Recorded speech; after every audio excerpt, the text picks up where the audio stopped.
At what age did you figure out life? Kathryn Thomas, take one.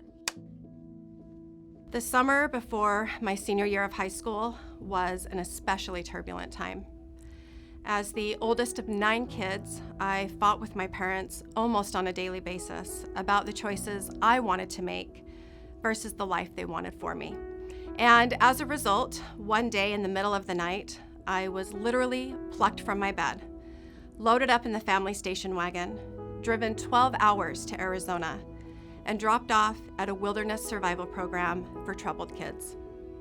This experience changed the course of my life. 92 days I spent in the desert, in Arizona in the summer, completely cut off from society, living off the land, drinking out of animal water troughs, hiking, hungry, so hungry, sleeping in the dirt, eating rattlesnakes. And I know what you're thinking, and yes, they do taste like chicken. More hiking, even more rattlesnakes. And after I had proven to my counselors that I could be a good kid, my parents were finally able to come pick me up and take me home. I vividly remember showing up 2 weeks after the school year had started to get my yearbook picture taken. It's a photo that to this day still haunts me. The girl in that picture with long blonde hair, dark black roots, and gaunt cheekbones from the hot Arizona sun was feeling so very sad, betrayed and abandoned, and lost and angry. See, my parents had tried to force me to figure out life their way. And so I decided to prove to them just how ready I was to take charge of my life. And within weeks of coming home, I ran away. And shortly thereafter, I got pregnant. Suddenly, a forced marriage as a teenager, and a question of whether I would even graduate from high school was now on the table. I went from star soccer player with college options to wife. And I was told that my decisions would result in a lifetime of stigma and that I was going to become a statistic. That was until my high school counselor pulled me aside one day, and she said, "Kathryn, you are capable. You are more than your circumstance. You can do anything if you're willing to put in the work, and I will help you, but you have to want it for yourself." So she helped me to homeschool and to graduate, and even met me at the school to pick up my diploma with my baby boy in tow. She believed in me. But more importantly, she provided a powerful example of a woman who was a mom and who worked full-time to provide for her family. Fast forward 10 years, 3 kids later, once again a small, defeated version of myself, a pending divorce from a very abusive man, and facing decisions that I knew would not only impact my life, but also the lives of my children. I was getting ready to forge a new path, but now as a single mother. No degree, no work history, no money, no confidence. I really didn't think I could do it. And then one day in the grocery store, I ran into that high school counselor again. And she asked me about my life and my kids and my marriage. And she reminded me that I was strong and that I was not the first single mom in my small town. She had confidence in me. I can't remember her name for the life of me, but I will always remember what she did for me during 2 very pivotal, scary, and transformative moments in my life. How she believed in me and saw potential in me when I had a hard time seeing it in myself. We all need people like that in our lives, don't we? Having others who can point out our potential, our skills, our abilities, our qualities. It's sometimes the little nudge of motivation that we need to take the first step forward, to find the courage to change. My name is Kathryn Thomas. I am the Executive Director of People Helping People, a grassroots nonprofit that supports the long-term employment success of low-income women and single mothers by providing positive role models, mentors, and examples of success. I understand firsthand the challenges faced by many of our clients as they are working towards self-sufficiency. Far too often, the terms poverty, welfare, single mom, teen mom come with automatic judgments and stigmas attached to them. Enduring the criticism of others for the choices we make for ourselves and for our families, while also finding ourselves in the dire circumstances of survival, can be overwhelming to say the least. I know because I've been there.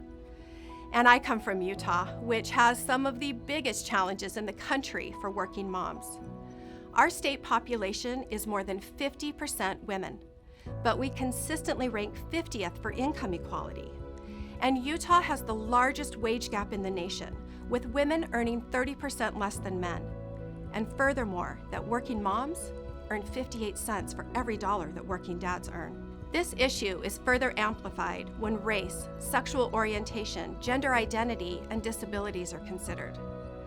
So let me tell you a story about how People Helping People is helping to disrupt this. Evelyn immigrated to the U.S. from Guatemala to escape the violence in her country and also in her home at the hand of her first husband. After coming to the States, she quickly realized that she needed a work permit in order to provide for her son and the grandson that she was caring for. And she also needed to learn English in order to communicate with everyone around her.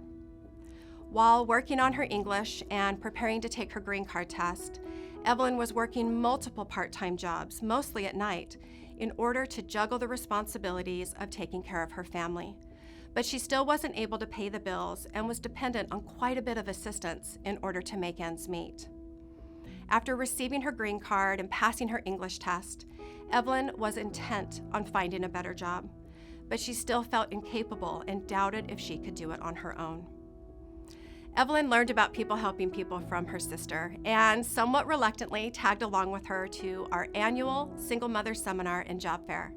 And after visiting with more than 40 of our employer partners and speaking to several PHP clients at the event, she learned that by enrolling in our program, she would receive the support she so desperately needed and would be surrounded by professionals who would help her learn how to navigate the world of work. She started to attend our employment know-how workshops and working with volunteers on how to craft a resume that matched the job she wanted, how to talk about and fill in her lapses in work history, and how to put a financial plan together that would guide her towards self-sufficiency. She worked one-on-one with coaches and mentors, all of whom believed in her ability to be successful and reminded her that she was deserving of that success.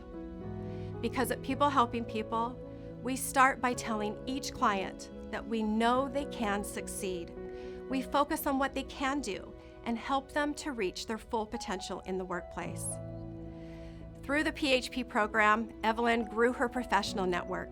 She learned how to tackle the barriers that were preventing her from working successfully head-on and how to communicate her value with confidence to potential employers. Not only did Evelyn get a job, but she got a great job. And then she went back to her employer and she asked for a raise and then a promotion, and then she received another job offer. Evelyn has become entirely self-sufficient.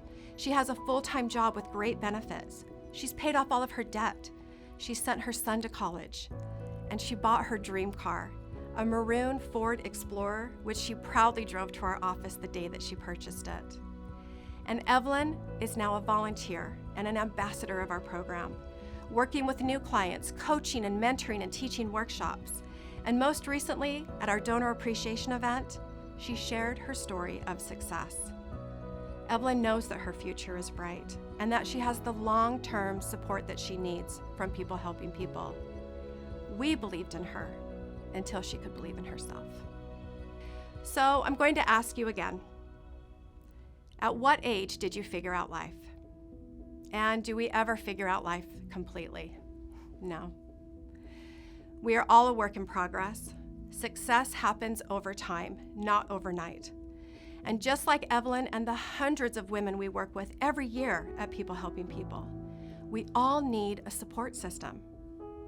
Whether you flounder or flourish is entirely in your hands. You are the single biggest influence in your life. But we can't achieve anything entirely by ourselves.